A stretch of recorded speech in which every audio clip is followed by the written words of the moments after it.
건강사회를 위한 약사회가 알려주는 이슈, 건아리 시간입니다. 자, 오늘 우리가 같이 살펴볼 주제는요. 바로 우리 생명과 아주 직결된 문제죠. 의료 민영화의 숨겨진 얼굴에 대한 겁니다. 이게 참 복잡하고 무거운 주제이긴 한데요. 오늘 저는 데니얼 에런의 최신 논문이 분석한 미국식 의료 민영화의 진짜 민낯, 그리고 최근 우리나라에서 추진되고 있는 보건의료 규제 완화 흐름을 나란히 놓고 그 속에 숨겨진 의미를 아주 낱낱이 그리고 알기 쉽게 해설해 드릴 겁니다. 자, 그럼 바로 시작해 볼까요? 먼저 이 타임라인부터 한번 보시죠. 2026년 4월, 정말 단 이틀 사이에 우리나라 보건의료 정책에 엄청난 변화가 예고됐습니다. 15일에는 대통령 주재로 규제합리화위원회가 열렸고요. 바로 다음 날인 16일에는 국가바이오혁신위원회가 출범하면서 대대적인 규제 완화 로드맵이 발표됐죠. 정부는 이걸 묶어서 혁신이라고 부르는데요. 하지만 학계에서는 좀 다르게 봅니다. 이게 결국엔 통제하기 힘든 미국식 의료 민영화로 가는 빗장을 푸는 게 아니냐, 이런 강한 우려의 목소리가 나오고 있거든요. 여기서 정부의 논리를 한번 들어볼 필요가 있습니다. 회의에서 나온 참 흥미로운 비유가 하나 있는데요. 바로 규제 합리화는 신호등과 같다는 겁니다. 그러니까 꼭 필요한 안전은 확실하게 지키되 불필요한 규제는 싹 풀어서 국민과 기업의 자유를 넓혀주겠다는 거죠. 사실 듣기에는 굉장히 매력적이고 합리적인 말입니다. 그런데 말이죠. 사람의 생명이 오가는 이 보건의료라는 아주 특수한 영역에서도 과연 이런 자유시장 논리가 우리가 기대하는 것처럼 안전하고 공정하게 작동할 수 있을까요? 이 질문에 대한 답을 찾기 위해서 데니얼 에런의 2026년 논문을 좀 들여다보겠습니다. 에런은 여기서 민영화라는 단어의 뜻을 완전히 새롭게 정의해요. 우리가 보통 민영화라고 하면 옛날처럼 그냥 국영기업을 민간에 파는 것 정도로 생각하잖아요. 그런데 그게 아니라는 겁니다. 진짜 본질적인 민영화는요. 어떤 문제를 해결하는 중심축 자체가 공동체에서 개인과 기업으로 아주 교묘하게 넘어가는 현상을 말합니다. 예를 들어볼까요? 요즘 기후위기 대응한다고 기업들마다 넷제로 캠페인 엄청 하잖아요. 사실 기후 문제는 거대한 사회적 시스템을 바꿔야 하는 건데 이걸 표편화된 기업 캠페인으로 축소시켜버리면서 정작 공동체의 책임은 슬쩍 가려버리는 거죠. 에런은 의료 민영화도 정확히 똑같은 방식으로 작동한다고 지적합니다. 그래서 에런은 이 의료 민영화가 무려 5가지의 아주 은밀한 얼굴을 가지고 있다고 경고하는데요. 바로 위임, 개인화, 시장화, 포획, 그리고 문화적 민영화, 이렇게 5가지입니다. 자, 지금부터 이 5개의 렌즈를 딱 장착하고 지금 우리나라에서 벌어지고 있는 이른바 규제 합리화의 이면을 하나씩 찬찬히 뜯어보겠습니다. 가장 먼저 살펴볼 건 위임과 개인화입니다. 미국의 사례를 보면요.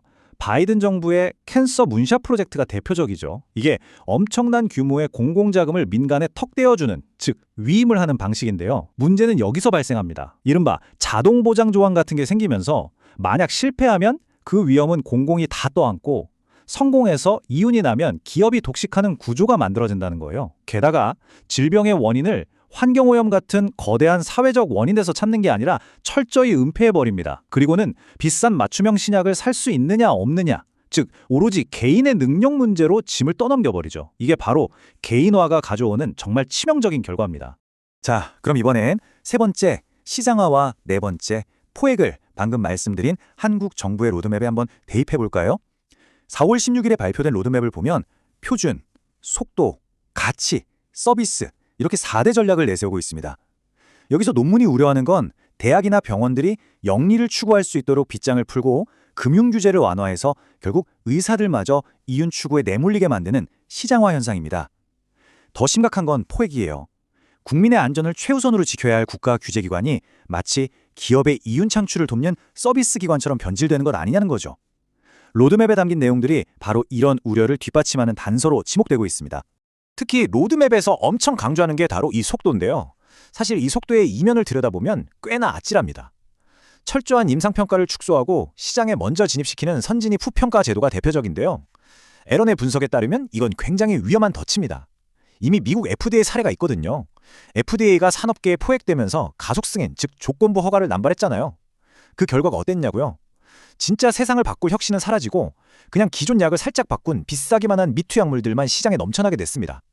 심지어 공적인 암 검진을 권고하는 미국의 USPSTF 같은 기관마저 의료산업계의 압력에 굴복하는 현실은 우리나라의 속도전이 어떤 결과를 낳을지 아주 명확한 경고를 보내고 있습니다.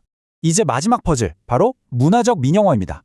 여러분, 영화나 뉴스 보시면 특정 신약이나 억만장자 CEO가 인류를 구원할 것처럼 묘사되는 거 많이 보셨죠? 이게 바로 이른바 명약서사라는 건데요.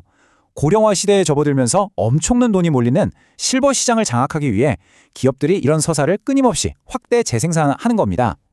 이게 의료 민영화를 밀어붙이는 아주 강력한 동력이 되거든요. 결국 겉으로는 혁신과 공존을 외치지만 진짜 혁신은 실종되고 기업의 이윤만 덩그러니 남는 거죠. 그리고 안타깝게도 우리는 그 시스템 속에서 그저 순응하는 수동적인 소비자로 길들여지게 됩니다. 자, 그렇다면 이렇게 눈에 보이지 않게 스며드는 민영화 흐름에 우리는 어떻게 맞서야 할까요? 에런은 환경정의 운동을 롤모델로 삼아서 탈민영화를 추진해야 한다고 제안합니다. 핵심은 3단계인데요. 첫째, 잃어버린 사회적 공공성을 다시 복원하는 겁니다. 질병을 개인의 문제로만 보지 말자는 거죠. 둘째, 막대한 이득을 챙기는 민간 기업들에게 그에 합당한 공적인 역할을 확실하게 강제해야 합니다. 그리고 마지막 셋째, 이게 정말 중요한데요. 단순히 보건의료계 안에서만 목소리를 내는 게 아니라 노동이나 환경 같은 다양한 부문 간의 벽을 허물고 아주 폭넓은 사회적 연대를 구축하는 겁니다. 이제 우리 앞에는 정말 피할 수 없는 아주 명확한 질문 하나가 놓여 있습니다. 속도와 혁신이라는 화려한 포장지를 씌운 결국 살아남는 자만 살아남는 각자 도생의 시장으로 갈 것인가? 아니면 생명과 연대라는 가치를 굳건히 지켜내는 공공의료의 길을 선택할 것인가? 화려해 보이는 이 규제 합리화의 진짜 청구서를 과연 누가 짊어지게 될지 우리 모두가 정말 진지하게 고민해봐야 할 시점이 아닐까 싶습니다. 여러분은 어떻게 생각하시나요? 자, 오늘 거나리가 준비한 해설은 여기까지입니다.